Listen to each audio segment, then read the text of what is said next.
Good evening. I would like to call to order the Keizer City Council. It is Monday, December 17th, 2018. I'm getting ahead.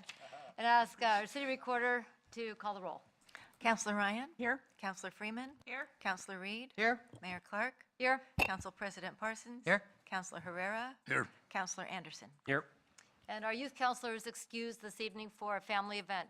Would you all please rise for the Pledge of Allegiance? I pledge allegiance to the flag of the United States of America and to the republic for which it stands, one nation, under God, indivisible, with liberty and justice for all.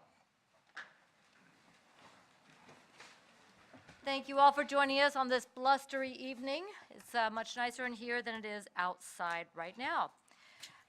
We are going to start off with special orders of business, and I was not able to get into, I have it on my email, but I wasn't able to punch up fast enough to introduce our students, so I'm going to let, I was not able to do that, so I'm going to just invite you down so you can do some self-introductions. So what this is about is to help highlight the students who are participating in the Career Technical Education Center. Councilor Herrera, and I'll give you an opportunity to say a few words as well. And I both are honored to be a part of the advisory council for CTEC. And our youth counselor this year, who is not here tonight, she is also a CTEC student. CTEC has done a tremendous job in helping our students find career paths that are meaningful and exciting and have a tremendously high graduation rate. Councilor Herrera, would you like to add anything about CTEC and our student tonight? I just want to add that, as our role on the advisory council board, we try to promote it and then celebrate some of the successes from the students. And I've been so impressed in the last, 8 months, as long as we've had. And I tell you what, that place is amazing, and we want to take advantage and recognize some of you guys. So I'm glad you're here. Welcome, and we'll try to do this like once a month or something if possible. So, go ahead. So, Mr. Weber's not here, is he? No. Okay. My name is Mark Atkinson. I'm a teacher at CTEC, and this is Josh Kamstra, student at CTEC. Hi, I'm Josh. go ahead and pull the microphone up to you a little bit. I'm Josh. CTEC has been the most gifted program. I didn't know how much I loved welding, and that's what I want to do for my career, and that's what they do there. Like, they help you do CAD experience, where you learn dimensions, and then you calculate your waste on your material, and you can learn how to stick weld, MIG weld, and TIG weld. It's just an awesome program all the way around. So what year are you in school, Josh? I'm a junior. And I understand that because of this program and the motivation, you actually are going to be accelerating your graduation plans. Yeah, I graduate earlier than I'm supposed to. So what are your plans? My plans are to finish out CTEC and then try to get a welding job and see if I can get my foot in the door and start working. That is fantastic. Do you want to tell us a little bit about the program and what you've seen for the students that are part of the CTEC strands? Mayor Clark, councilors, city officials, thank you.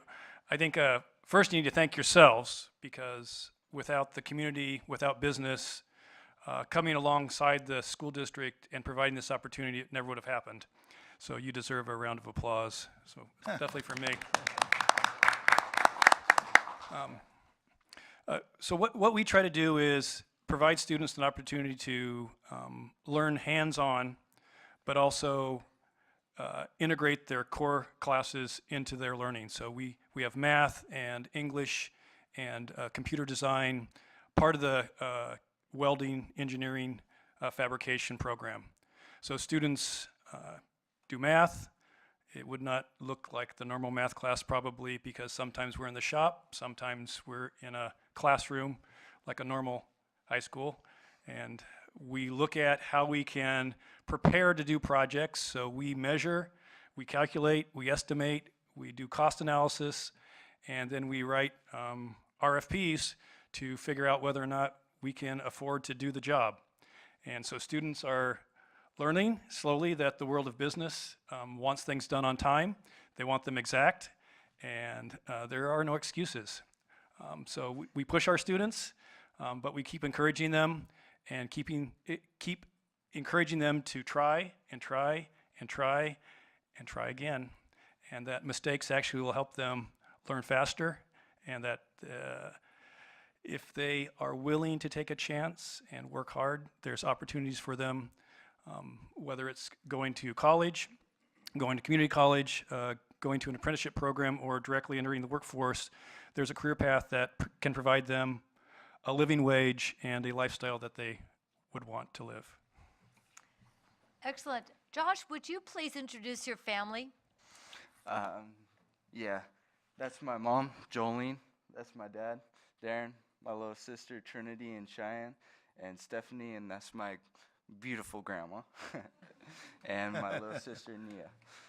And then the teachers that helped me out through all of it is Jefferson, Borison, and a couple other ones, Emmer and Gauntz, that are not here, but they helped me get on the right track and get more involved in school. Who's the guy in blue there? That's Jefferson. Just percent. Yes, percent, all right. Yeah, we're very happy to have the principal of McNary here tonight. Yeah. Yeah. Good point. But McNary High School has been a tremendous partner with CTEC, and a lot of the students at CTEC, especially initially, did come from McNary because there was such a great understanding on the part of the leadership at McNary of what the benefits are for the students. So sounds like CTEC has been a big change for you, and you've got some great plans going ahead. So how do you plan to encourage students coming behind you to seek these kinds of opportunities? When I first heard about CTEC, it was through Seth. I wasn't sure about it. I heard about it somewhat, and then I just signed up, and it's a really amazing program. They have everything. They help you through everything, help you to learn. My first day, I couldn't even weld, and now that the time's gone by, I'm getting really, really good. And teachers are great there. They help you through every step. It's just an amazing program. Awesome. Counselors, do you have any comments or questions? Counselor Reed. Thank you, Madam Mayor. So Josh, tell me about mentoring piece of this. We've started a new mentoring program at McNary, and I know that you were excited to get hooked up with a mentor. Were you able to do that, and what are you looking for in a mentor? I haven't done that yet.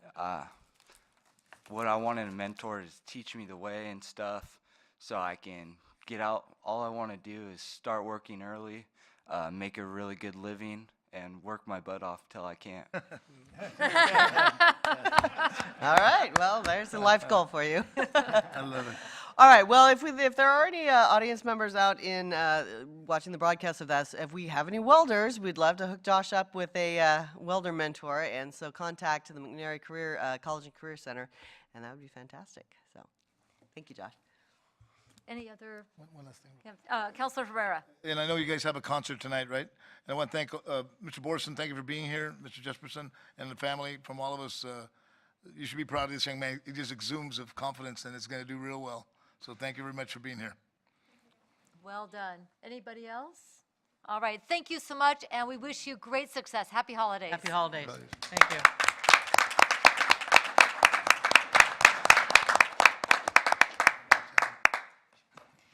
We encourage anybody who's watching who has a student who's interested in the career strands that are at CTEC to look it up on the website or have their student go to the College and Career Center at their high school. These are students from throughout the Salem Keizer School District. Well done. Next on the agenda, oh, I can punch it up here. There we go.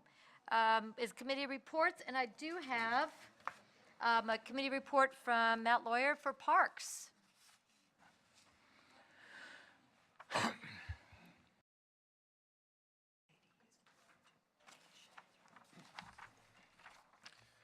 Thank you, Madam Mayor, members of the council, staff, good evening. For the record, Matt Lawyer, Keizer Parks Advisory Board. Met last week in our normal session, discussed quite a few really interesting items. I think some that you will be quite pleased to hear about, and some that we're just really, really excited about. First on the agenda in terms of any sort of action was the recommendation of renaming the community garden over here on Rickman. A member of the city came in and put an application to recognize the efforts of Peggy and Jerry Moore, who have been the caretakers of the Rickman Gardens for quite a number of years and taken it from something that was there into something that is recognizable and a tremendous asset, not only to Keizer, but also to the Marion Polk Food Share. And so the recommendation would be to change it from the Rickman Gardens to the Peggy and Jerry Moore Community Garden. So we're really excited about that. We had to kind of wrestle that one out of Peggy a little bit because they are so incredibly humble, and they just want to do the work, and that's enough for them. But you know, having them recognize the opportunity for people to come along behind them and have similar opportunities to want to volunteer was a really important thing. So I don't know that I'm going to be able to be in the same room with her for a while, but we're very pleased to make that recommendation and move that forward. In addition, the arboretum that's been done over at Keizer Rapids Park, we formalized the process to name that the Keizer Rotary Arboretum in honor of Wilbur Bloom. Wilbur was instrumental in everything related to that project, and so it was just an opportunity for the Keizer Rotary to honor his efforts there. I'm going to jump back to the next item here in just a second. The next thing we talked about, which has sort of been a long-term discussion, which is the linear park at Claggett Creek. There was some discussion brought forth by former City Councilor Richard Walsh regarding that item. And after a lot of really good discussion with the parks folks, I think there's a really good plan to kind of set that in motion. Probably not anytime in the near term, but definitely following up with some planning and some things that will happen in the future. But definitely a conversation worth having and engaging at the appropriate time, which I understand could be in the next 5 to 7 years. So definitely something to look at in terms of the planning and everything related to that particular project. We had an update on the so Jeff Davis, a member of the community, came forward discussing putting some exercise equipment in some parks. He's come together with a pretty fully fleshed out plan in terms of the types of assets and where he will put them. He's working on some funding, but there is a pretty large potential for 4 assets to be added to various parks throughout the city. These are self-contained exercise areas, which will come with instructional videos and things of that nature. In addition, we looked at the National Fitness Campaign, which is something that's been done throughout the United States over the last number of years. It is an entirely self-contained, fully functional 7-minute workout that's been done. Keizer Rapids right now would probably be the only park that could be slated for something like that. The timing on this one's a little bit challenging because effectively they need us to kind of move forward with a grant request now in order to secure $30,000 to try to get a $90,000 match to build in 19, which would pretty much be impossible for 19. So we're kind of looking to see if we can advance this maybe sometime in 2020 with a lot of local effort and fundraising, conversations with Keizer Permanente and some of those other large sponsors that have done these kinds of projects. But this one would very much be a grassroots effort, and we've asked we've asked Robert to kind of just let us play us by ear a little bit, and if we can start to get a little bit of momentum, maybe work them into the next piece, which I'm going to talk about, which is the Keizer Parks 3 to 5 year plan. I can tell you that sitting here, we've done some amazing work this first year. It's just amazing to walk around the new paths and the new structures and all. I mean, it's incredible. I will tell you that the plan looking forward looks really, really good. It hasn't been fully fleshed out. There's a couple areas I think that are still to be discussed, but I will say that we're really excited to get that in front of council, hopefully early next month, for a final recommendation. So outside of that, pretty much business as normal. Nothing too out of the ordinary to report, but we're doing a lot of really good planning and a lot of really good conceptualization. The most exciting part of the conversation is to argue about what we can do and not argue about what we can't do. So it's definitely a climate change on that, and we're really, really excited to get to yes instead of how to say no. So. Any questions on the Parks report? I've got a couple. So is there a process for doing the renaming of the Rickman Community Garden to the Moore, Peggy and Jerry Moore Garden? Yeah, I was going to mention that I'll need to double check on that as far as parks. I know that there may be for the Arboretum because that's definitely part of the park. The gardens are kind of, not sure that's part of the park or not. It's kind of on the edge there. So, I'm getting a head you nod consider from that our is? Public Okay. Works Director. So I don't have that in front of me, but there is a process for that. So we'll be coming to council with that in the new year with those recommendations, and we'll see if there's anything that we need to follow in terms of the process. But we do have an ordinance for naming Right. of parks and park amenities, I believe, or park improvements. So I do recall that process, so by consensus, the council would like you to go ahead and bring that to us right. at your earliest convenience, so we can complete that process. Anybody not want to go forward with that for renaming the park and the Arboretum as recommended? Okay. The garden, So by right. consensus, we would like to go ahead and have this move forward. Very well. And then my other question was, you talked about the linear park along Clyde Creek. Is that something that will have to be added during our master plan update? Or is that something already in the master plan for that area? It's in the current master plan as a goal. Okay. There's a section just for that linear park. Okay. I thought it was, but I wasn't as fresh on that master plan. And then one final question. The 5-year park development plan, will there be an opportunity for public input at the Parks Board prior to it coming to council, or is this would that be in January perhaps? So we've put it out there. I put it out Okay. for comment. I think this is really just a consolidation of a lot of what we did in the initial process.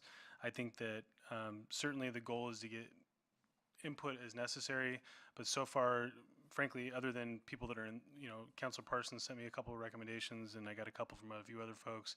But for the most part, I think this is, from my lens coming from the board and speaking only as one individual of the board, I think it's pretty well fleshed out. I think that if there are people that have specific questions on it, maybe there's an opportunity to raise it with the council. But if they come to the Parks meeting and say, hey, here's where we're at, obviously we're going to take that into consideration. But I don't see at this point, I don't know if I want to call it a form. It's happening, right? So the input's happening. I don't know if we want to just set aside a meeting for the sake of setting aside a meeting just for this. I don't know if that's appropriate. If it's the direction of the council, then so be it. But it's happening organically. I think people are seeing it and they're wanting to talk about it. So There's a lot of excitement yes, very much. about what we're seeing in the parks. But if people come to the Parks Board meeting in January, there's always public testimony. Right. And that would be an opportunity for anybody who would like to speak on the 5-year plan to be able to do so. So even without a formal public hearing, it's still public process, ostensibly. Yes. Okay. That's just what I want to know. We'll push it out there. Anybody who, on social media or anything says, I would like to have some input, we will send them your way in January to talk And parks. like I said, we are getting good feedback. The two biggest things that have come is, most of them are capital related projects, so they're not really within the 5 years direct capital projects. And the other is really just an accessibility issue where folks have been requesting the wheelchair swings, which is being addressed as well. So Yeah, absolutely. So I love that, what you said about, we're talking about how we can do things and not why we can't. And it's so exciting when I hear from people, I love this at my park, I love that at my park. And that we're getting ideas now for the capital improvements, but I absolutely agree with you. Stay on course for completing the maintenance and the repairs. We're not done yet. But keep all of these in mind as we move through those, then we can vet those lists when we get through the maintenance and repairs. Can it be any Made happier where we project. are right now? No, it's awesome. Any other comments or questions? All right, thank you so much. Appreciate it. Happy holidays. I do not have, oh, I do. Jonathan Thompson, come on down. You're going to talk to us about a Costco letter of support. Not signs, I promise. And we're done with those. Yeah, we're done. We're moving on. Thank you Matt- so much. Madam Mayor, members of the council, my name is Jonathan Thompson. I'm a resident of Keizer, and I'm here tonight on behalf of the Keizer Chamber Board of Directors. As you may have heard, our neighbors to the south in Salem voted last week to halt the new Costco location that was slated to be on Kubler and I-5. And this opens up an opportunity, I hope, for us. The Keizer Chamber Board last week voted to reach out via letter to Costco, offering any support they might need to move north. And I'm here tonight to ask the city to draft a letter as well. While we probably don't have space within the city limits, which brings up which should be part of our UGB discussion, as this is a pretty big opportunity that we may miss, but that's a different subject. There is spaces around Keizer, and maybe there's something we can weigh in and help with. As you know, the majority of people who have jobs, in Keizer with jobs, leave Keizer for those jobs. And this is an opportunity to maybe bring some of those good paying jobs a little bit closer to home. I'm not, at this point, we're pretty early, so I'm not sure what we can do to help, but I think some support would be helpful. We have a good relationship with the county commissioners, should that become necessary. But basically, I hope that we would let a major employer like this know that somebody in the area still loves them and wants them. So I would ask you to join the chamber and help show that Keizer is open for business. And I ask that you consider a letter of your own encouraging Costco to look at some sites further north. So with that, I'm done, and I'd be happy to answer any questions. Not too far north. Not too far north. No. You get too far north, and then you're Wilsonville's problem. So. And they already have, well, in between, we've got this Woodburn thing, and they have enough traffic at their interchange already. Right. So even with the upgrades. Comments or questions from council? Thank you for your recommendation. Oh, Councilor Anderson, yes, I missed you. Well, I've got to chime in because my clock is ticking on this council. But when I Short timers? yeah, something like that, I guess. Yeah, but just comment is just that I think that's an exceptionally good idea to at least be able to provide some positive feedback to that business. I mean, they're a major business in this community and in the Northwest in particular. A great, very great outlook in terms of how they treat their employees, as well as how they are looking out for their customers as well to meet their needs from huge, all kinds of levels of customer service. So I think whatever we could do to encourage them to at least say, hey, there's at least one community in this area that would like to encourage them to stay. I'd be all for that. I would hate to have us even have them fold up their tents on the one remaining, where they're at right now altogether, not knowing if that's on their table or not. But, whatever we could do to encourage that. And I especially appreciated Jonathan's pointing out the whole bringing into some consideration the whole UGB discussion as well. I think that's a very good point to be able to make. We've got maybe not land in the city limits, but certainly land nearby that would certainly, and I will continue to say this, it would make sense to be able to utilize that near an interchange for this type of development. Thank you. Thank you very much. Councilor Herrera. I'm going to kind of agree with Bruce, and I like the idea of the Costco, but I guess my question would be to Nate.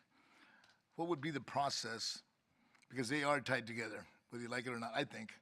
UGB expansion and the conversation anyway, and the possibility. I can see how they can be tied together because that is very attractive to, as far as good paying jobs and just the reputation of Costco itself. And every time I go to Costco, I always see 20 people from Keizer. So, I think it all kind of makes sense in a way, but I guess the process would be my question to you, sir.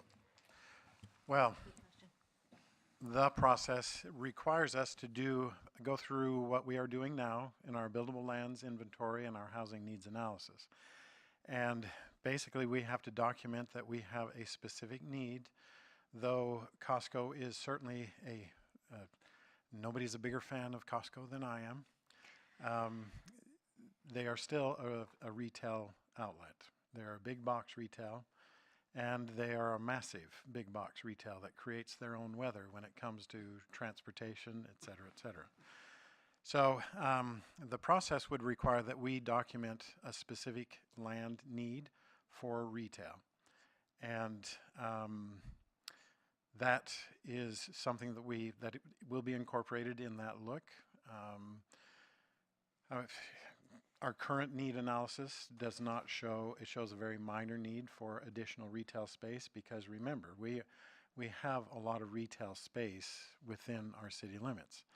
Now, whether we wanted to go through the massive exercise of squishing and pushing and massaging where we have our retail located, I'm not sure I have the skin left for that kind of an exercise, but so it's all tied to how many acres, what is our land need, how is that justified, and by the state requirement, we have to go through that exercise and would show.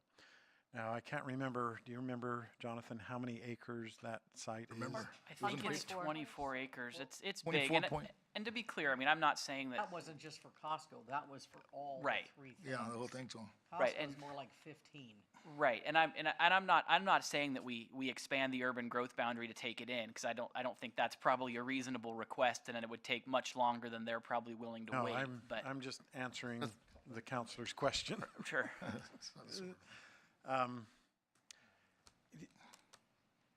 And it just shows you why the private sector does what they do and why we do what we do.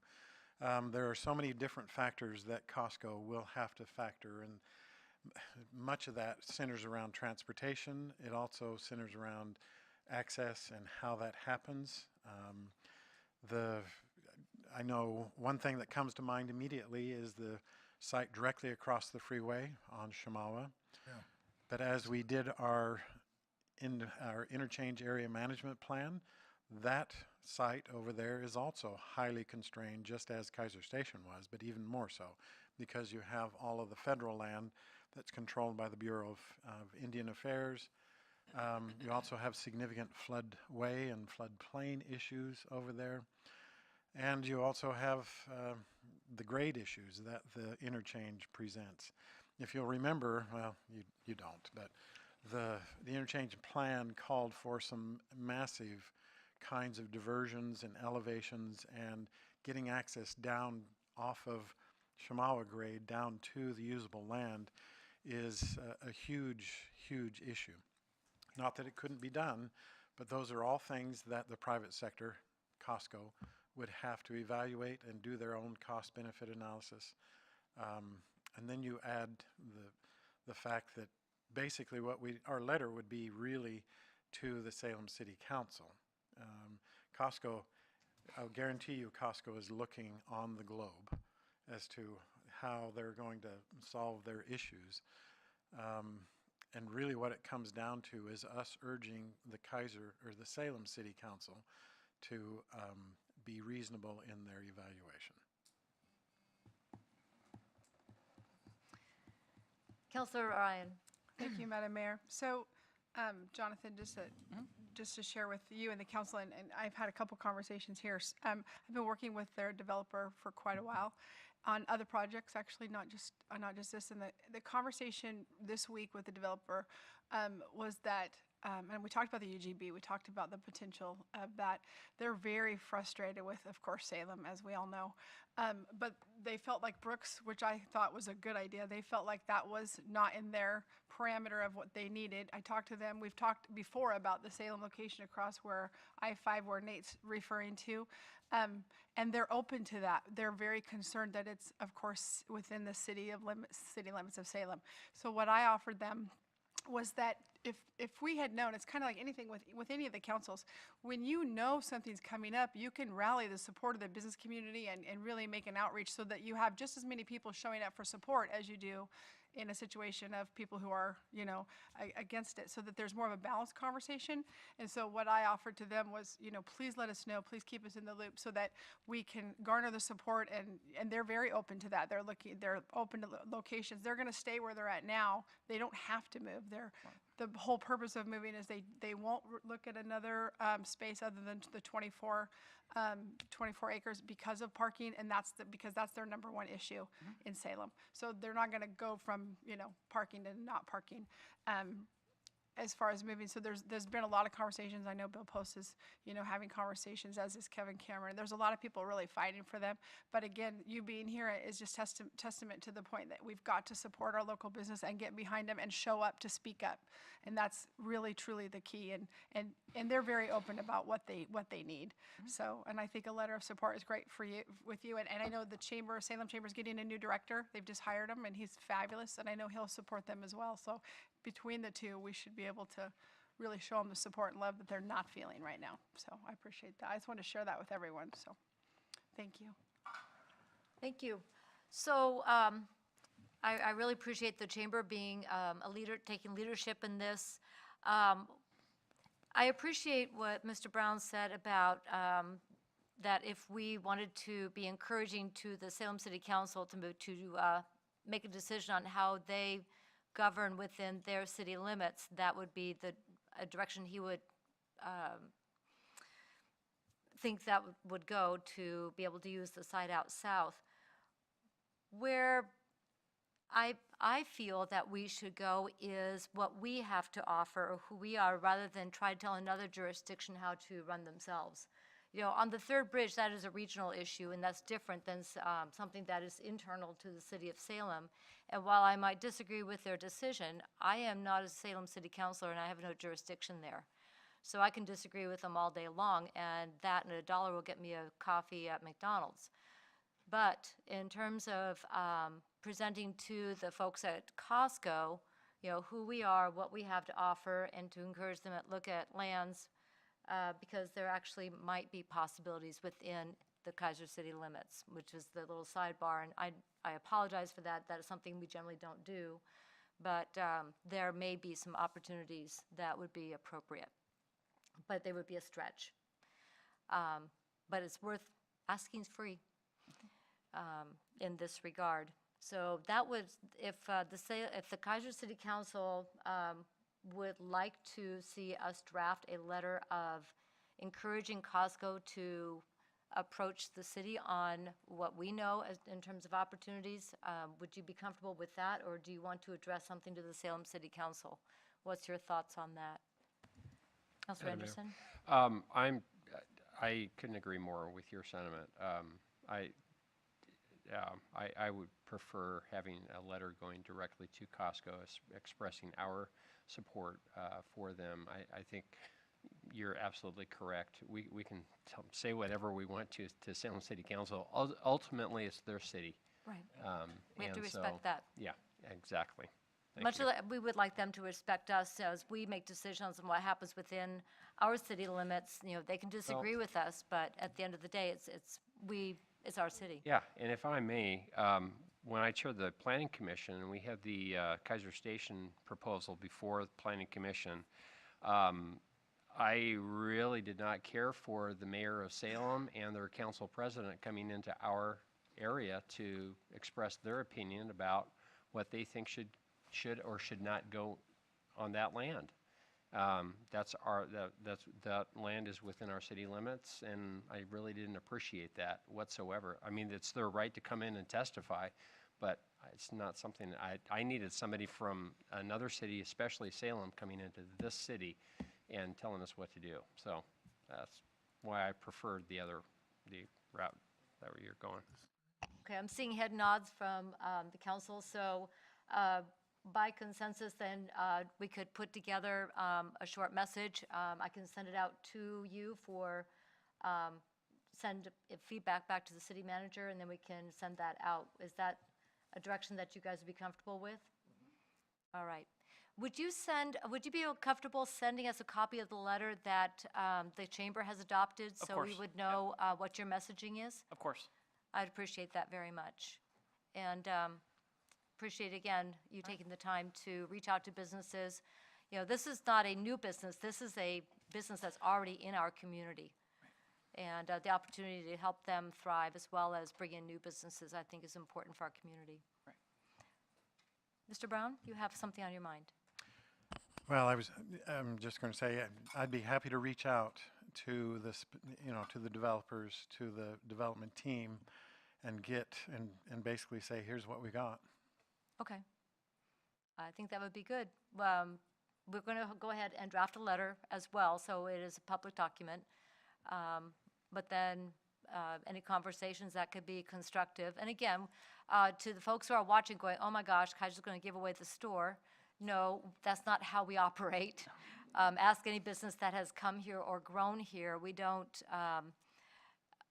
pay to folks to come here. We are the gift that keeps on giving with a 208 per thousand tax base. So just saying. But our planning department is second to none when it comes to working collaboratively with businesses to find solutions that are good for the business and good for the community. And at the end of the day, I believe that is the direction that what we be looking at, I believe, for conversing with any business. And this is not something just for Costco. This is something that we would do for an existing business. Let's at least talk. Councilor Ryan. Thank you. Just maybe a note of, I think there's a lot of excitement, and I personally am supportive of the growth, as everyone knows, but I also think we have voices in Keizer who were upset with the Walmart situation, upset at, overgrowing or growing too much, and I think I want to make sure that since this won't be something I get to pursue with you all and support, that we make sure that we continue to do the good conversations in the town halls and make sure everyone has a voice, because I know there are people who maybe are not as supportive, so I want to make sure everyone's heard.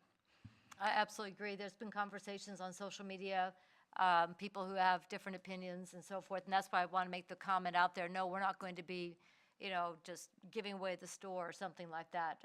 We would do the same kind of due diligence for businesses in the community, and we're not going to be paying anybody to come here.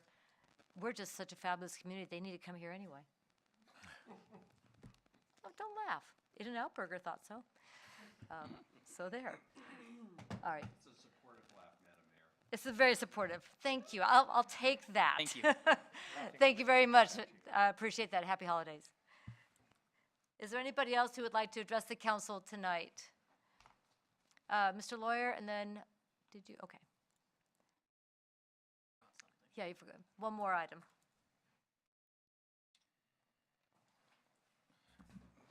Madam Mayor, members of the council, I'm coming as a citizen and as a volunteer, and just want to take a minute to thank two of our departing councilors who have grown to consider friends. And I'll start with Councilor Anderson first, who's been a mentor along the way with the Clyde Creek Watershed Council. Every project he can make it out to, he's out there getting dirty, getting mud under his fingernails and laughing the whole time, usually babysitting my 7-year-old with Mark Callier, but it's been an absolute privilege to work with you, Councilor Anderson. Look forward to adventures outside of this. And then Councilor Ryan, who we've worked so hard together on a lot of projects. She was instrumental in work with the parks fee and all that discussion, and I've just grown to really appreciate them. And so as a volunteer, and as a citizen of this city, I just want to take an opportunity to just say thanks. And so look forward to seeing what you're going to do with us in the city after today. But thank you all, and looking forward to just being friends outside here. So thank you for the indulgence, Madam Mayor. All right, thank you very much. All right, so let's go. Let me get my agenda back up here. There we go. All right. So item 7A is public hearing, the Keizer Development Code Text Amendment, accessory dwelling units. Open the public hearing. City Manager. Thank you, Madam Mayor. Mr. Brown. Thank you. The Keizer Development Code has long allowed accessory dwelling units. We have called them something slightly different, accessory housing units for detached and shared housing units for attached. But basically, our code has long allowed accessory dwelling units. However, the state has recently taken this on and has issued some guidelines in order for us to facilitate and encourage the development of accessory housing units in order to try to meet that missing middle, they call it. Basically, some additional kinds of housing units that would be available. And I must say that in our experience here, I think in the last decade, we've only issued 2 permits for accessory dwelling units or accessory housing units. So we have taken this on to, first of all, bring our nomenclature in conformance with what the state calls. We now propose that we call them accessory dwelling units, both attached and detached. And we propose to make some modifications to our code in order to incorporate some of the state's model code into ours. And I think it's important for us, and we'll talk about it as I go through the list of items, but we have chosen to recommend to you, and when I say we, I'm talking about this was at 2 separate meetings of the Planning Commission. They met 2 different months to go through these issues and to debate them and to examine each one carefully. So their recommendation comes to you with some concerns, some issues that some of the planning commissioners were a little hesitant on. But the bottom line is it comes to you with a unanimous recommendation from the Planning Commission. And so the specific changes that we have here that we're proposing is, as I mentioned, we're going to change our terminology so that it's not just the state, but generally other jurisdictions use this terminology, and the private sector recognizes what an accessory dwelling unit means. So we're proposing to change the terminology. We are also proposing that we reduce the parking requirement to only require 1 additional parking space when there is no on-street parking available. So if there is on-street parking available, then this proposal basically would recommend to you that we have no additional parking required to establish an accessory dwelling unit. We would like to clarify the design requirements that would apply to the accessory dwelling units. We propose that we would require the design of the ADU to be consistent with our development standards for any other housing type within the city. We would propose that we reduce the rear yard setback from 10 feet down to 5 feet for a single story, but maintain a 10-foot setback for a 2-story accessory dwelling unit. And the intent there is this would match basically to try and preserve the neighborhood character and to try to not impose and impact neighboring properties. We would also propose that we require owner occupancy of either one. Either the owner of the property could live in the accessory dwelling unit and rent out the home, or vice versa. This was one of the issues that some of the planning commissioners wanted to examine more carefully. The state recommends that we have no ownership requirement, and their concern is that it is a deterrent to establishing these kinds of things. Now, our concern with this is neighborhood compatibility.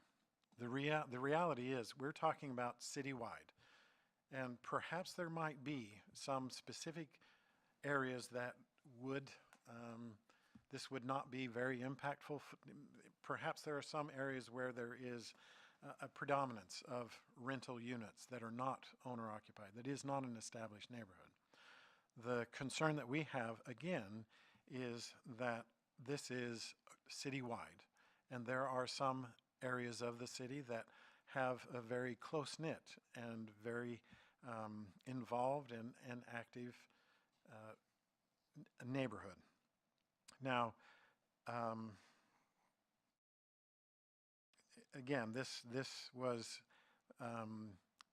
thoroughly discussed and debated at the Planning Commission, and in the end analysis, all planning commissioners agreed that the issue is significant enough that rather than just saying wholesale, if we took the state's recommendation, you could have an unlimited number of accessory dwelling units. You could have, even the home could be a rental unit. So you could, in the state's model language, you could have a situation where you would have a multifamily unit, a multifamily development with several rental units that would be part of the, and I've been here long enough and I've paid enough dues in the neighborhoods to know that this is a very significant issue in some of our neighborhoods.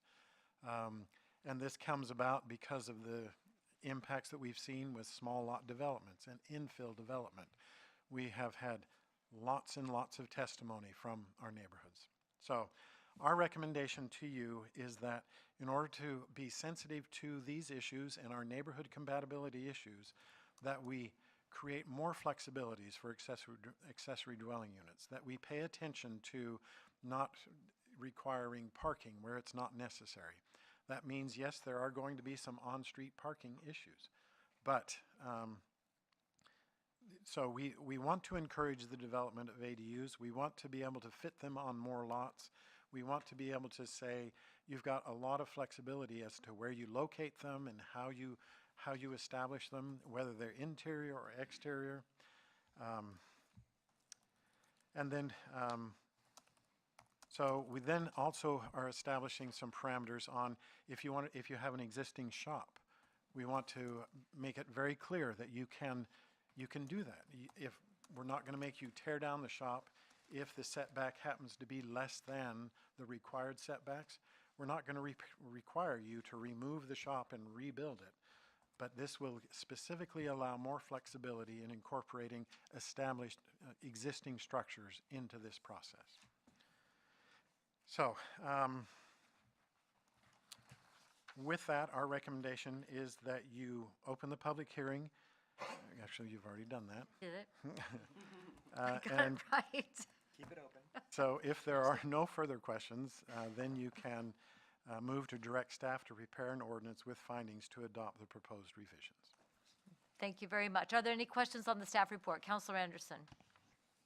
Madam Mayor, I'm not sure if it's appropriate to ask the question, more of a technical question about. This is the time. Okay, great. Thank you.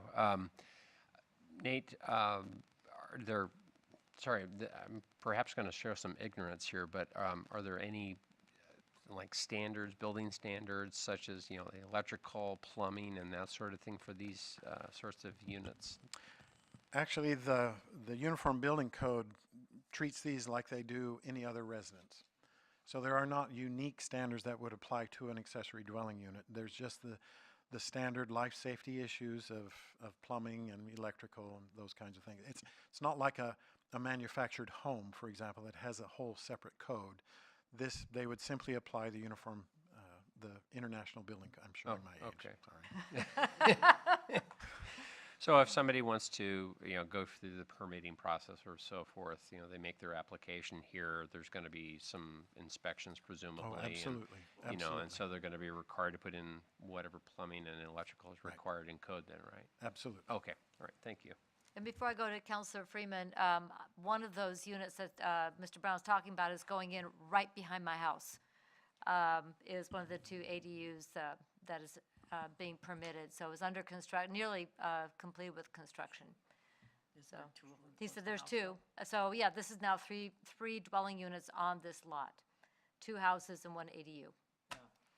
So that's So, okay? This is a very, very deep lot. Very deep. So It's not on the same lot. I think it's on the same property owner.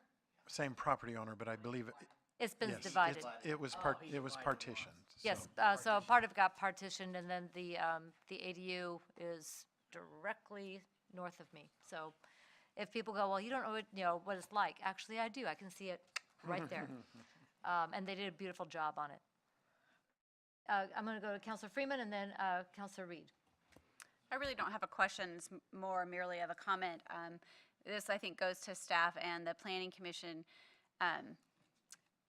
Just in homeownership development alone, I think we are way ahead of a lot of other jurisdictions across the state. Because in my daytime job, I hear a lot from our partners where a lot of jurisdictions are not flexible, and it takes forever to make any kind of changes to really further housing development, whether that's homeownership development or, multifamily rentals.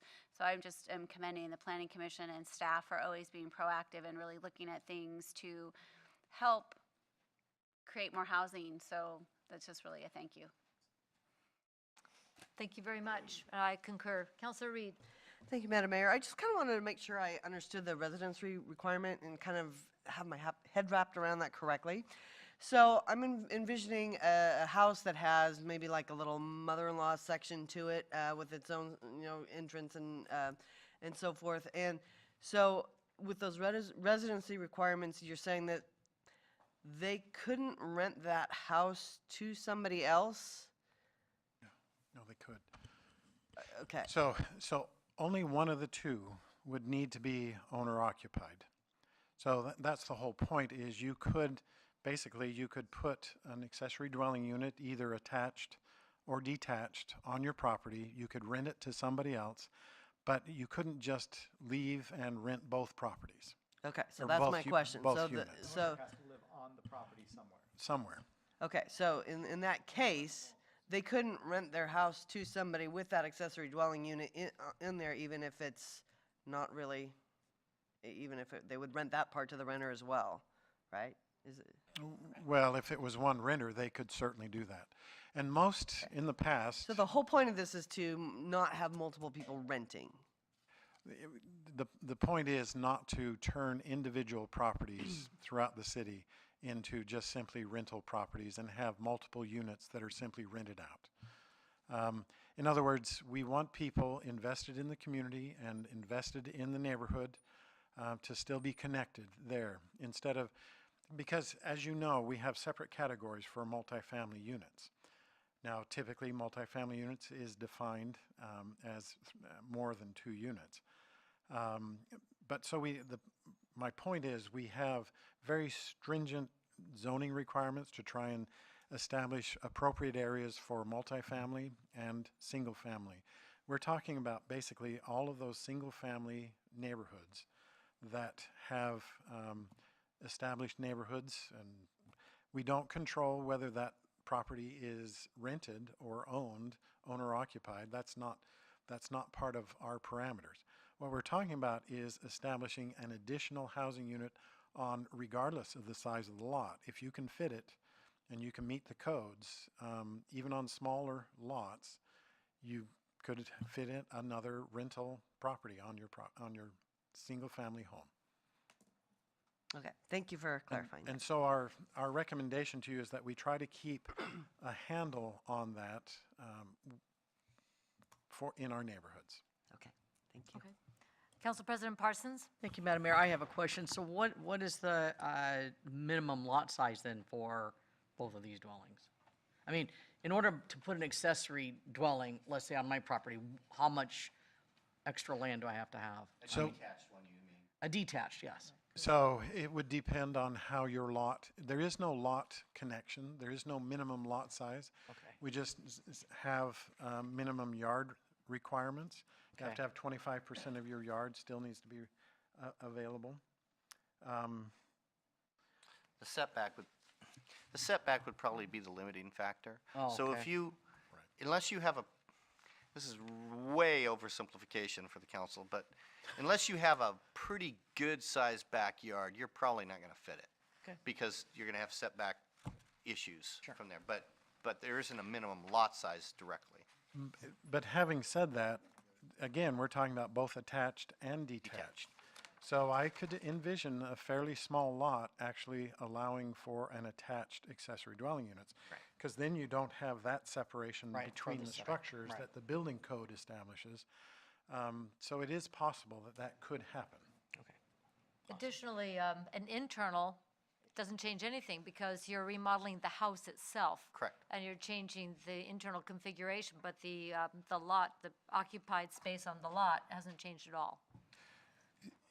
In the- Potentially. The proposed code language in regard to that, nothing changes at all. We do have some language in there that tries to make sure that the orientation of the second unit, even if it's attached, that you can't basically have a house that looks like a duplex with two entrances. Even our duplexes require entrances on different streets because they're required to be on corners in single-family residence. So we're trying to make sure that we have neighborhood compatibility as a major issue, that we're paying attention to all of the input that we've had over the years, and yet we're trying to encourage more development of accessory dwelling units. The other thing I really appreciate is that you took out all the references to two-family, so we're not trying to dictate the groupings of people that are choosing to live together in a dwelling.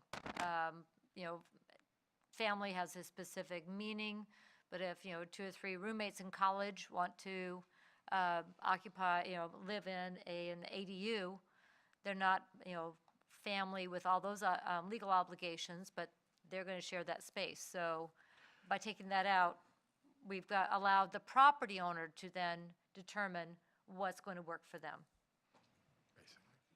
So it's more permissive rather than saying, well, we want, you know, 2.4 kids and, you know, 1.3 dogs Well, and no cats. and keep in mind, it does have a maximum. Love my cat. It has a maximum size of what an ADU can be. So Yeah. good luck with even 3 college students in 750 square feet. Have you seen some of the dorm rooms? Yeah, I was gonna say. We were pretty crowded way back in the day. Councilor Ryan. Thank you, Madam Mayor. I guess I have a question. Has this come up recently where we have an issue or a complaint, or is there something that's motivating us to make this decision and bringing this to the council? Well, we have not had a complaint, except we have had direction from the state. And so, as you know, we are trying very hard to demonstrate that we are responsible partners in accomplishing the state goals so that when we make our decisions about such other things as growth, that we have demonstrated our responsible approach. I understand, and I totally get that. I think there's a balance. I'm sure we all agree there's a balance there, and I think telling people what to do with their private property I've always struggled with that. I don't think that's government's place.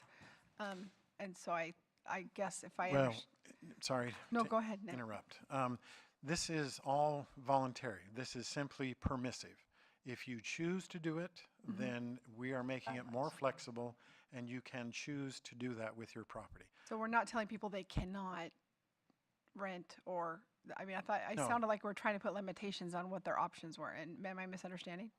Yeah, I think, Okay, if good. I'm Thank you. understanding So what that you're you can saying. see why I would be concerned about that.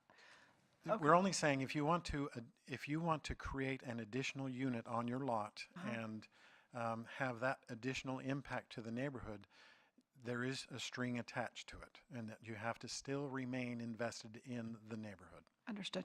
Thank you. All right. Any further questions on the technicalities of what we're dealing with here? I don't have anybody signed up for testimony. Was there anybody in the audience who would like to speak to this issue? Don't come running all at once. All right. Anything else that council needs before we close the public hearing? City Attorney, do you see any reason that we need to keep this open? All right, we'll close the public hearing. Council President Parsons. Thank you, Madam Mayor. I move that the Keizer City Council direct staff to prepare an ordinance with findings to adopt the proposed revisions to Section 2.403, Section 1.200, Section 3.101, accessory dwelling units. Second. Yeah, that. That's right there. Can't find the, Yeah, but it's right here. Just- okay. It's been, It's been moved and seconded that the Keizer City Council, I can't read your writing. oh, direct staff. Direct staff to prepare an ordinance with the findings to adopt the proposed revisions as have been stated. I don't have to read the whole thing. No, you're good. All right. Any further discussion? We have a second? Oh, we did. Yeah, Councilor Freeman seconded. Okay, this is separate. All right. The one thing, one comment I would like to make is that, and I want to thank Mr. Brown for bringing this up, that this is not only working in the direction that has been given regarding provision of accessory dwelling units within city codes across the state, but we, because of the work of Mr. Brown, his department, and our planning commission, we're actually ahead of the curve. And we're being permissive for people who choose to use their property in a way that accommodates more opportunities for home occupancy and possibly ownership. So I really appreciate that forward thinking, and that Keizer's leading the way again. Any further discussion? All in favor signify by saying aye. Aye. Opposed, same sign. Motion passes unanimously. All right. Agenda, whoops, wrong page. There we go. That takes us now to administrative action. Item 8A is an order in the matter of the amendment of rates for franchise solid waste collection within the City of Keizer, effective as of February 1st, 2019. City Manager. Thank you, Madam Mayor. City Attorney Johnson. Thank you, Chris, Madam Mayor and Council. This matter is before Council following the public hearings we held recently with regard to the request from the solid waste franchisees for a rate increase. You will note, and I hope you saw my email or you see on the dais a replacement order. My apologies there. I meant to send that out. I took Friday off. I meant to send that out Thursday, and I forgot. After the packet was in, there was a provision that was in the 2006, for those of you that were here for that rate increase, where the franchise haulers requested a kind of a presumed rate, CPI, so that in certain situations there would be kind of a presumed rate. It would still have to go to council hearings, and council could do whatever you wish. You're not locked into that. I left that off of the order that went in the packet because I didn't think it was really necessary. But it wasn't discussed at the hearings, and so it really isn't going to have much effect. The haulers would prefer to have it in, and so the one on the dais includes that. There's no harm in passing that one. If the situation fits, it would be useful, I suppose, into having a presumed rate. And you can read that. It starts at the middle of page 2 and goes about to the middle of page 3. Other than that change, it's identical to the order that was in the packet. That language is verbatim. The CPI language on page 2 and 3 is verbatim from the 2006 order. So if there's not any questions on that, the proper motion would be to adopt the order, revised order as distributed, or revised order as on the dais, so that it'd be clear that that included that provision. And other than that, are there any other questions? Thank you very much. Councilor Freeman. So Shannon, Mm-hmm. it's 2016, correct? Not 2006?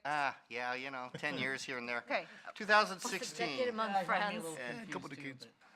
Okay, I just wanted to be sure because I thought I read this. and Yeah, I didn't see 2006, so I just wanted to make sure. No, it was 2016. Yeah, my apologies. And you can see There we go.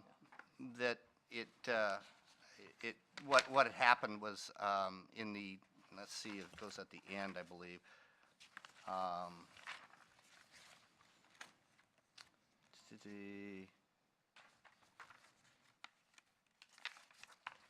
Right, it's hereby repealed. It was the October. We don't have numbers on orders, unfortunately. We just date them. So it's the October 1, 2016 order would be repealed by this one. So to leave that provision in place, we needed to repeat it in this order. We don't want to have to look at two separate orders, so we always just have a new order that replaces it. Thank you. So that was, it's 2016, not 2006. Yes, that's Correct, Okay, yeah. yeah. Sorry. I was going to say, that even predates me on the council, and that's really That's going what back happens a when you're here ways. too long. Okay. Any other questions on the order or the staff report? Council President Parsons. Thank you, Madam Mayor. I move that the Keizer City Council adopt the revised order in the matter of amendment of rates for franchise solid waste collection within the City of Keizer, effective as of February 1st, 2019. Second. It's been moved and seconded that the Keizer City Council adopt the order in the matter of the revised order in the matter of the amendment of rates for the franchise solid waste collection within the City of Keizer, effective as of February 1, 2019. Discussion. All in favor signify by saying aye. Aye. Opposed, same sign. Motion passes unanimously. All right. And I want to thank our local business folks who have been here for all three nights of hearings, being available to answer questions, and also to continue to get out really good information on how we're going to move forward with recycling. And I would ask that you help challenge the people of Keizer to have the cleanest and the most saleable recycling in the state. And you know what? Keizer, we can rock it. All right, thank you very much for being here. All right, back to my agenda. That's going to take us to item 8B, which is an ordinance amending Keizer Development Code regarding section 1.200, definitions, section 2.315, development standards, section 3.101, summary of application types, section 3.102, administrative land use procedures, and section 3.202, general procedures, types 1, 2, and 3 actions, amending ordinance 98-389.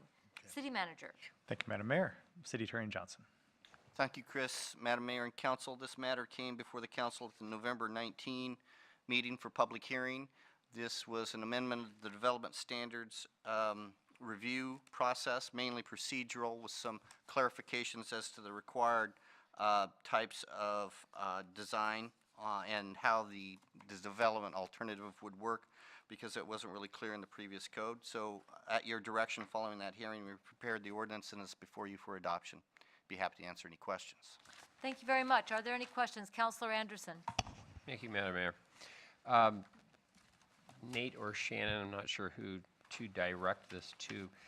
I'm sorry, I don't know. I think it's page 47 of the packet here, but under 2.315 development standards, just looking through there are some changes to the exception, exempt 2.315.03 exemptions. 315? 2.315.03 exemptions. Page 47. Yeah, I don't have the page numbers. It's different on the Oh, and then the print. Okay. Oh, I'm sorry. Yeah, got it now. 315 in the subsection was? Sorry, I should have given you a heads up. Yeah. There are a couple items that are there that just caught my eye. One, that we're deleting accessory dwelling or accessory structures of less than 500 square feet. And then we're adding mobile food vendors to that. Can you, could you just explain how that all fits into that exemption section, please? Well, we might have been able to do this at the last meeting, but remembering that now, Councilor Anderson? Nate might be able to join in. I know that on the accessory structures of less than 500 square feet, it really, I think, was taken care of because it was in sub A, if you turn the page back. Okay. And so there was some confusion about that, and so that was just a clerical fix, if that was your recollection? That's correct. It was just redundant, so we wanted to simplify where we could and make it more clear. On the mobile food vendor part, that is, again, just a clarification. It wasn't clear whether or not, we just wanted to make it clear the mobile food vendors are exempted from these standards because they have their own standards. Okay. Under the mobile food vending one, is my recollection. Good job. Okay. Gosh, I actually remembered that. Sorry I didn't give you a heads up on that No one, problem. but I appreciate that very much. Thank you. All right. Any other questions? All right, Council President Parsons. Thank you, Madam Mayor. I move that the Keizer City Council adopt a bill for an ordinance amending Keizer Development Code regarding Section 1.200 definitions, Section 2.315 development standards, Section 3.101 summary of application types, Section 3.102 administrative land use procedures, and Section 3.202 general procedures type 1, 2, and 3 actions, amending ordinance 98-389. Second.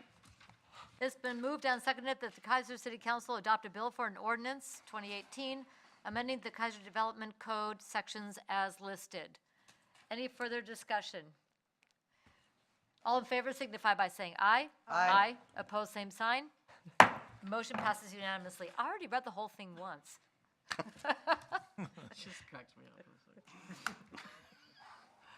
All right, let's go then to item 8C, which is a resolution initiating the vacation process for a portion of Shamawa Road Northeast, Keizer, Oregon. City Manager. Thank you, Madam Mayor. City Attorney Johnson. Thank you, Chris, Madam Mayor and Council. When the roundabout project at Chamawa and Verda was done, you may remember that the road realigned there so that the roundabout would fit. Roundabouts, I think, work great there, but they do take up a lot of ground. And so the available ground, if you will, was more to the south, if you will, the church property and a corner of the Herber property. And so the intersection, if you will, was pulled kind of to the south. So Mr. Jones, Robert Jones, owns property at what I would call the northeast corner of the end, the guy with the kind of the nice wrought iron fence, if you recall. And when that project was done, he was quite cooperative, and we mentioned to him that there'll be leftover right-of-way because it's being pulled away from his house. The road was very close to his house in the old alignment, and that the city would have no need of that right-of-way and would probably go through a street vacation process. Well, roundabout's long done, and so we're getting around to this project. And so consequently, the concept was always, pardon?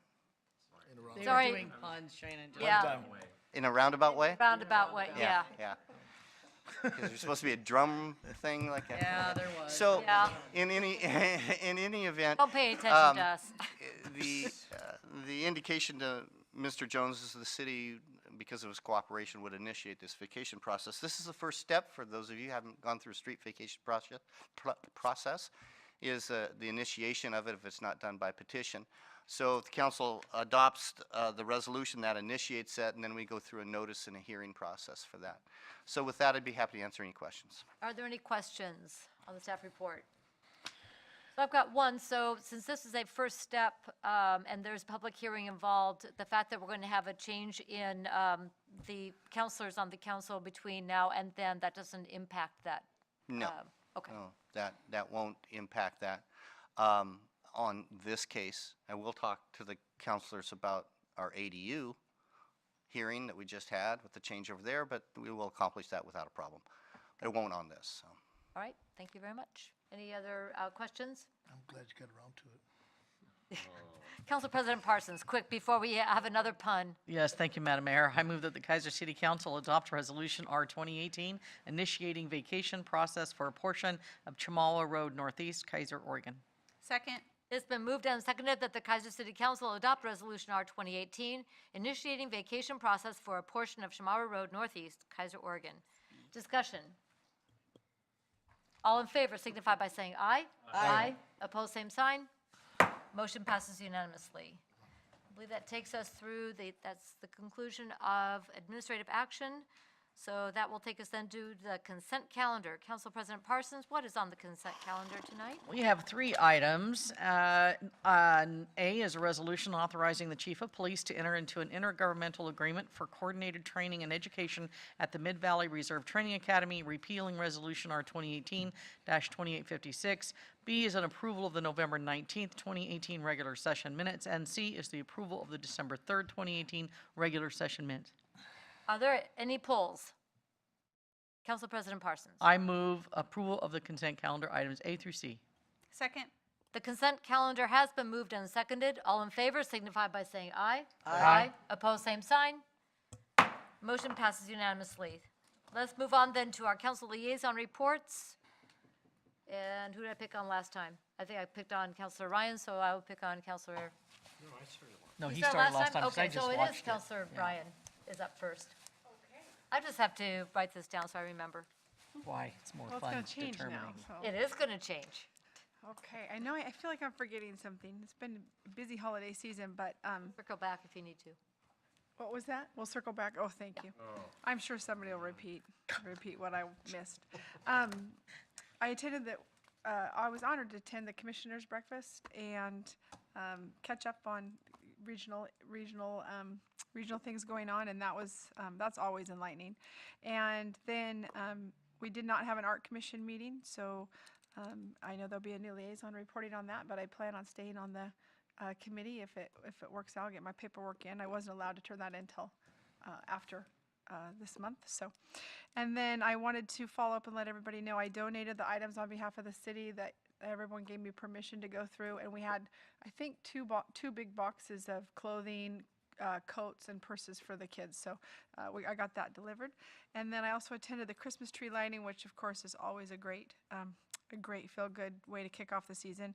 And then also the Casa Luncheon for the kids of both Salem, Keizer, which was a great event to garner awareness for our kids in the court system and the volunteers needed. So thank you very much for the opportunity.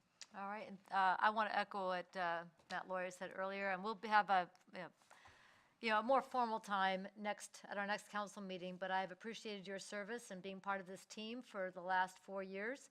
I can't believe it's been 4 years. The time has flown, and I wish you all the best. Thank you. Thank you.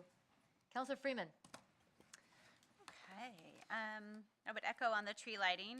It's always great to see tons of people out there, and I think the Santa line moved really quickly this year. I'm not sure how that worked that way, but and then to all the parade entries, I thought it was great, and all the bands.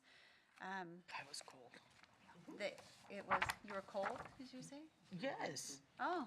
I was in the truck, but I was still cold. I know, I was gonna say, you were in the truck, how are you supposed to be cold? And just everyone who, came out to support the parade, it was great to see all the chairs lined up, pre-morning of that, so that was awesome. And I just want to note that we do have some volunteer openings still available, so the Keizer Points of Interest, it meets monthly on the 4th Tuesday at 6. The Public Art Commission meets every other month on the 3rd Tuesday at 6. The Parks Board meets monthly on the 2nd Tuesday at 6, and we're also recruiting for youth liaisons. Your application does need to be in by January 9th, which is a Wednesday, to be considered for the January 17 Volunteer Coordinating Committee, which meets at 6. That's all I have. Thank you. All right, thank you very much. Councilor Reed. Thank you, Madam Mayor. So I attended Commissioner Carlson's retirement celebration, along with, I think, most of us, and that was really impressive. And again, thank you to her for all her many years of service and all the good she's done in the community. She is truly an amazing woman, and I really appreciated the efforts that went into the celebration, first of all, but more than that, her commitment to this community. And we have become better because of her. So thank you very much, Janet, for all you've done. I also went to the Southeast Keizer Neighborhood Association meeting, and that was a good meeting with some of us did the Gubser Holiday Light Food Bank collection booth. That was wet and cold, but it was a lot of fun, and that seems to be very successful and on track to be, last year I think they did 30,000 pounds of food and $30,000 in donations or something amazing like that. And it seemed to me, at least from that one day, that they were on track to do that again this year. And I did run into a need in terms of we have needs for people to donate for candy canes. The neighbors there give candy canes as people are donating cans, and it's just a sort of thank you, and they could use some support with that. So if you have any desire to be involved with that, you can please email me, and I will see if I can arrange that. So, but thank you to all those Gubser neighbors who put out their lights and who are giving up a good portion of their holiday season for doing this collecting. That's a lot of work, and we really appreciate it. And thanks also to the police department for putting up all those signs and making that a community event every year. Last Monday, I went to a Stewards of Children Sexual Abuse Prevention Forum, and it was put on by Liberty House, and each of the counselors have this packet with them today, and I'm also going to see that it is attached to the minutes for today. So, but it's an effort to make sure that all community leaders are aware of what they can do to prevent sexual abuse from happening. And there is a huge cost to our community, not only to our the children and their lives, which is the most important part of that, but even their costs in terms of drug involvement and rehabilitation and runaway and all kinds of issues that are connected to this. So it is a very important effort to be aware of, and one of the asks of things that they're asking of our community is that we commit our organization to training 90% or more of the staff to become an official partner in prevention. So again, that's it's one of those issues to say, well, yeah, that's a horrible thing. Well, what can I do about it? So this is an effort to make people more aware of, as just a member of the community, whether you have children or not, whether you are in contact with children or not, what you can do to keep this blight from happening in our community.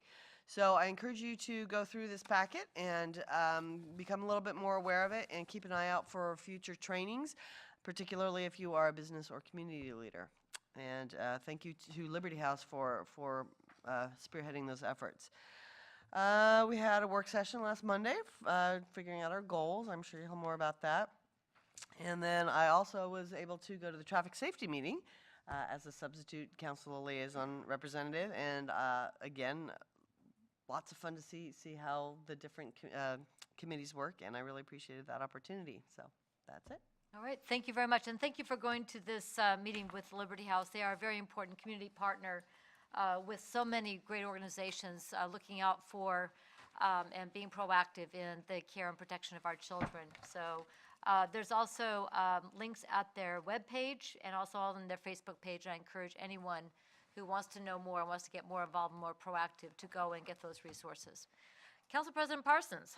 Thank you, Madam Mayor. I too went to the Marion County Commissioners Breakfast, and actually the hot topic was because it was on a Thursday after Salem voted, it was Costco. Actually, they did talk about that, and they were trying to figure out how we could get Costco further north. So it was wonderful that he said that, because they did have that conversation.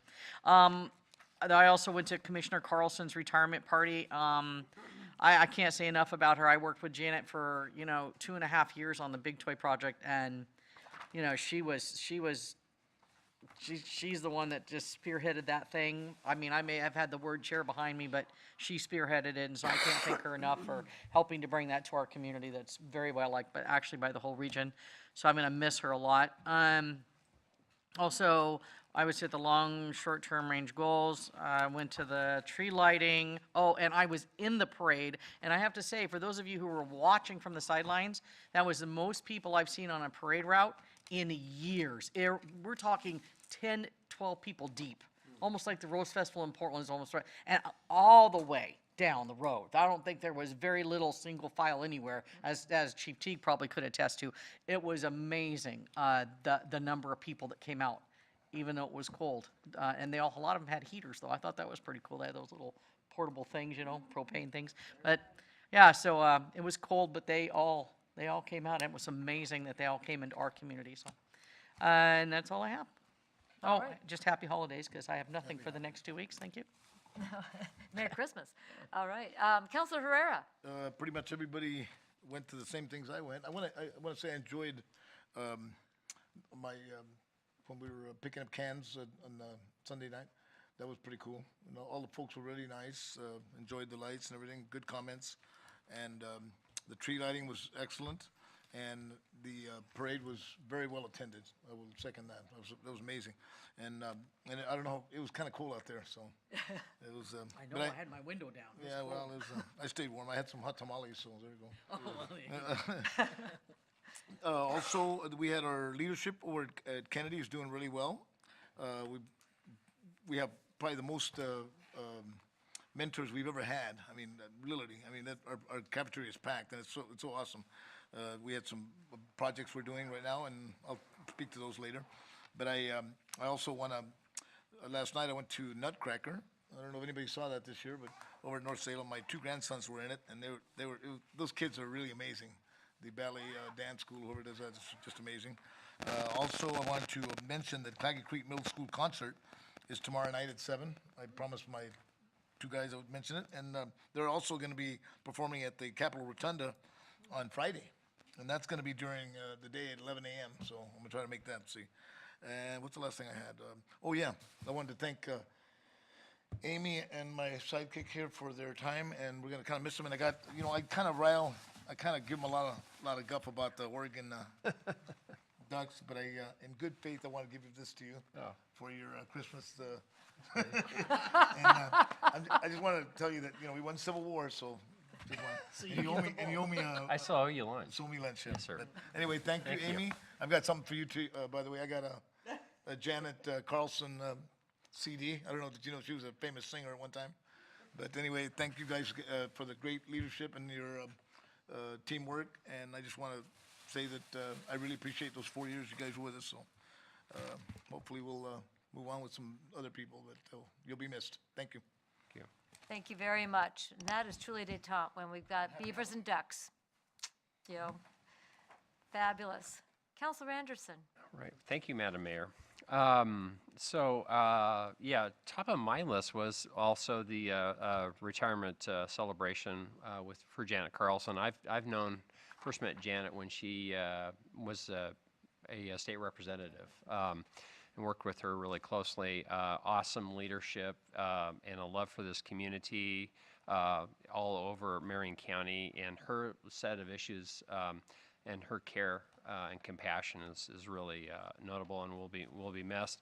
And I can't tell you, what's really going to be missed is her voice, because I don't think any of the three that are going to be remaining on the county commission are going to have any close to the quality of her pipes that she does. So that same night. Also went to the was able to run over to the Christmas tree lighting. That's always awesome, and what a stellar way for us to stand out in this area, because I'll tell you, we've got the best Christmas tree. Salem, they can try all they want, but they do not compete with, or will not compare with us, so that's really awesome. Claggett Creek Watershed Council was canceled this month, so I missed that last one, Mr. Lawyer. So, but always appreciate your guys' efforts on that. It's if you guys have never been to one of those council meetings, I really encourage you to go. These guys have got immense, not just Matt and Mark Callier, but also the other folks that are volunteering on that. They've got such a real dedication to those issues. It's really impressive, and they really work their tails off too. Keizer Chamber Board meeting. Let's see, I think that was this week, actually. No, it was last week. Thank you. December 12th. So got to see their new offices down on River Road. So that's really awesome that they're able to be back kind of down in the downtown core of Keizer. That's going to be a great location in so many ways. One of the things to highlight here is just one of the items that they brought up, kind of a report on their giving basket. They were able to do some really good things. They had set a goal, but from the school district, they met about 129 families' needs with that. So, and that was really only due to the exceptional turnout at the Percy event, I believe, to raise the dollars for that. The important thing to note, though, that I jotted down was it's not just families and children that live here in Keizer. There are some kids that get bussed in from distances. I wasn't aware of that. They've got kids from Sheridan, Southeast Salem, and near Jefferson, just because of the way that things have been, how kids have been placed and so forth. So this is really reaching out into a wide variety of areas there. So they're really making an impact, and that's really doing some good things there. And then of course also last week I've got to highlight legislative days, because my daytime job, that's where I'm over at the state capitol. But I do want to just note for folks listening in tonight that we've got a session starting next year. And so there's going to be a lot of important issues coming up, and I would just encourage folks to pay pay close attention to what's going on. The Oregon legislature has got some great ways for that they provide the general public to be able to participate and provide their input, whether it's during a hearing on a bill or just contacting the legislators. That's real important for folks to stay connected on that. So this would really encourage you. Folks to stay engaged there. Concert season is in full swing, as we all know. We've heard, I want to, tonight we had McNary choirs singing tonight. So we've got just an exceptional, you've heard me say this over and over, but an exceptional music program here in Salem Keizer Schools. Nobody compares with us. Frankly, so I'll really boast about that, brag on that. Last week we had the Very McNary Holiday Concert, 3 days of concerts, Thursday, Friday, Saturday. It had never been done before, but it was a great experiment. We've got some great music educators too at McNary. I just can't say enough about those folks. But they brought together all elements, choirs, band, orchestra, and the theater arts programs. So they just did an exceptional job, really impressive. Christmas celebrations over at Corbin, down at Willamette, and this is just a great time of the year for music, all things music. So I really encourage folks to pay attention to that. I have to thank the mayor for the jam. We always appreciate that in my household, so it's top-notch stuff, so I really appreciate that.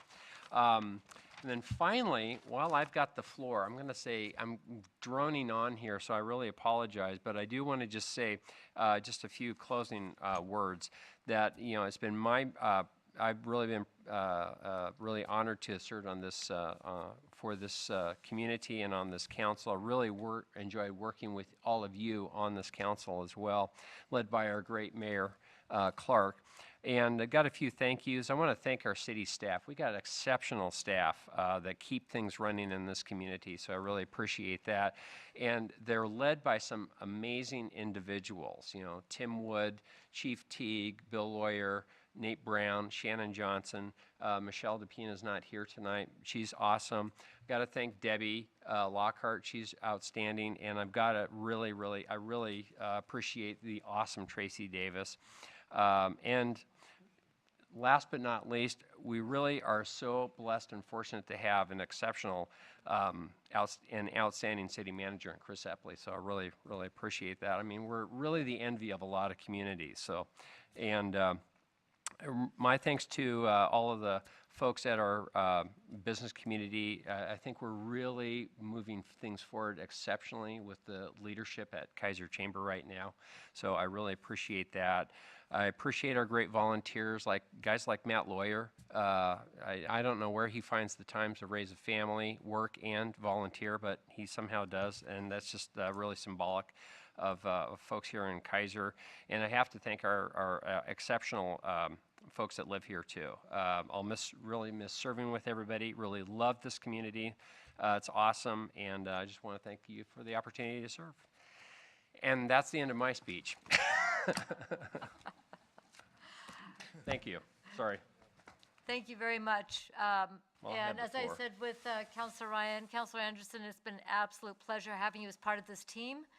You've brought incredible thinking and energy and professionalism to your work, and Keizer's better for you having served as a team member of the Keizer City Council. So thank you for all the work you have done. Thank you. I'm going to miss my buddy, Councilor Herrera here too. So.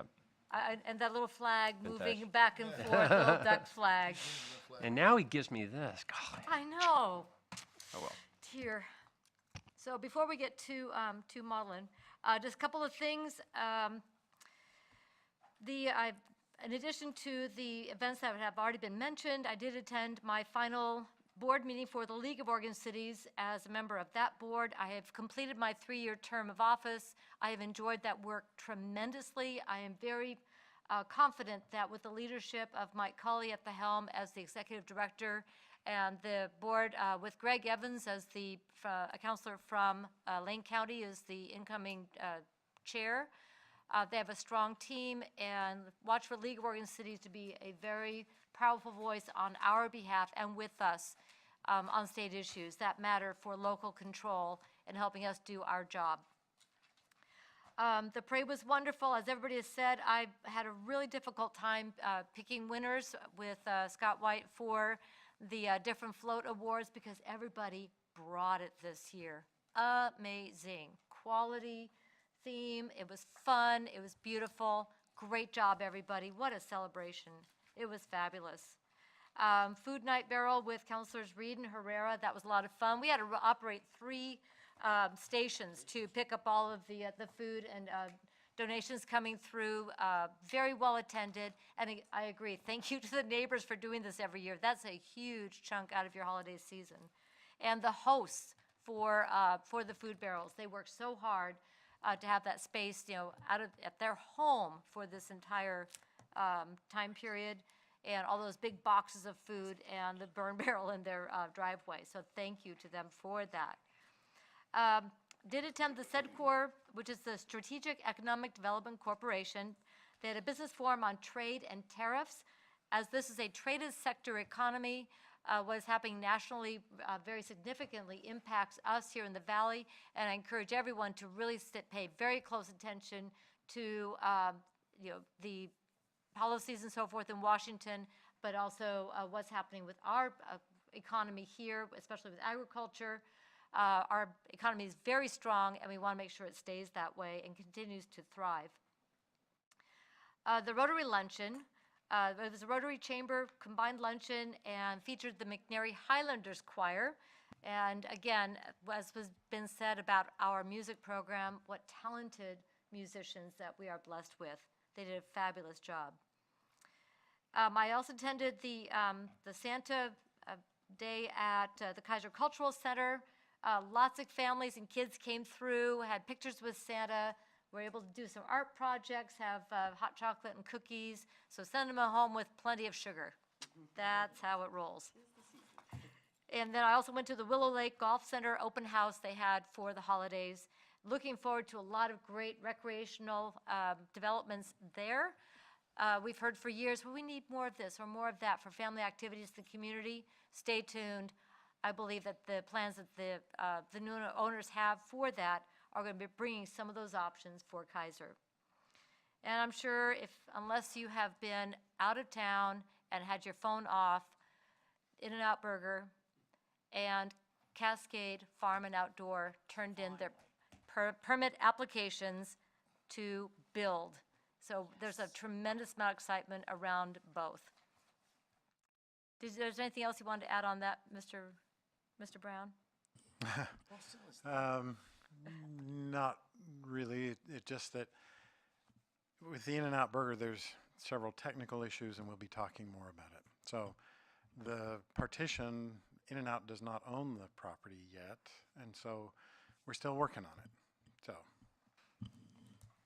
appreciate the hard work that's going into that, but there's a tremendous amount of excitement about that, and oh my gosh, phone calls, posts on social media, yeah, people are paying attention, and now they're asking, so when's it opening? yeah. Probably not by the end of the year. Just everybody keep in mind, they've applied for a permit. They have not received their permit. So But you are very efficient. it's a long process to go through, and like I said, there are technical issues we have to address. I'm just trying to keep a little reality involved in the process. That's all I'm saying. All right. When people are asking when it's opening, Yeah. Okay. Just a couple of things then. Tomorrow morning, I will be attending the Salem Hospital Community Meeting, talking about healthcare services in our area. And then I have a board meeting for the Mid-Willamette Valley Council of Governments. On Wednesday, we are conducting interviews for the Mid-Willamette Homeless Initiative Program Coordinator. And then Wednesday night, we have the Keizer Community Band concert right here at the Civic Center. And then we have a break in the action. We even have a fifth Monday, Yahoo! January 2nd, prior to the new council being sworn in on the 7th, we will have a meeting of the Keizer Little League Long Range Planning Task Force at 6 p.m. And that is all I have. So I will then go to our city manager for agenda, or not agenda input. How about other business? This time is provided to allow the mayor, city council members, or staff an opportunity to bring new or old matters before the council that are not on tonight's agenda. City manager. Thank you, Madam Mayor. Debbie. We have 2 new pictures on our website. The first one is a picture of the City Hall lobby with our gigantic, beautiful Christmas tree in it. And the other one is the Public Works float from the parade, which received an honorable mention. Very good. It was Thank beautiful. you. Mr. Wood. Chief Teague. I went through all that, just not to say a whole lot, but I will just punctuate that that was a great parade. And there really were a lot of people, many times more than there have been at not only a Christmas time parade, but even the Irish parade. Oh, that I don't was know. more than the Irish Festival. Oh, by far. It was exceptional. It was great. Thank you. Very I have one question for the chief. So there was a public announcement about 2 of our officers retiring. Lance Inman did retire, and Jeff Johnson. So are there replacements? Are we recruiting, or do we already have people in the wings to succeed them? We cannot replace them because they were fabulous. Yes, we hired a reserve, Paul Quintero. He'll start in January. He'll go to the academy January 21st. Spanish speaker, which we're delighted in. It's remarkable to me that both Lance and Jeff Johnson started after I started, and now they've retired. Just amazing how quickly the time goes. Just like Councilor Ryan's 4 years, who'd have thought? It just goes so fast. They were both very valuable officers and contributed well to us. We were sad to see them go. They're great guys, and we wish them well. Thank you. Mr. Lawyer. Thank you. I just wanted to acknowledge the Public Works staff that put the time and effort into design and build the float that won an honorable mention in the parade went on the 8th. They worked long and hard on that and were rewarded with a trophy from that. So just wanted to acknowledge them. That's it. Cool. Mr. Brown. I have nothing further. That's probably best. Probably good, huh? Yeah, probably best. Mr. Johnson. Nothing tonight, thank you. Thank you, Madam Mayor. Thank you very much. Let me get back to my agenda here. All right. Written communications, I have a couple of holiday greetings from the Confederated Tribes of the Siletz Indians. Thank you and happy holidays. And also one from local business, AKS Engineering and Forestry. So I will have these on display in the council office. Agenda input. January 7th, 7 p.m. in regular session, we will administer the oath of office for newly elected city council members. And also we will have the election for council president. Yes. Oh, sorry. Yes. Amy has one more thing to say. All right. Let me go through this and I'll circle back. On January 14th at 5:45, a work session. And yes, we will be doing a work session at that point. I've been talking to a couple of folks, and I'll be getting together with city manager on going over council operations procedures, things like that for our incoming, and a refresher for the sitting council.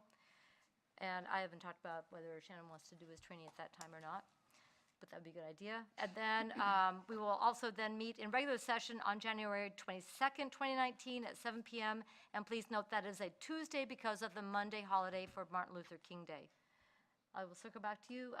Councilor Ryan. Thank you, Madam Mayor. Just real briefly, I wanted to chime in on the in and out conversation real quick. I know that there's a lot of conversation about concerns with traffic and concerns with the growing pains.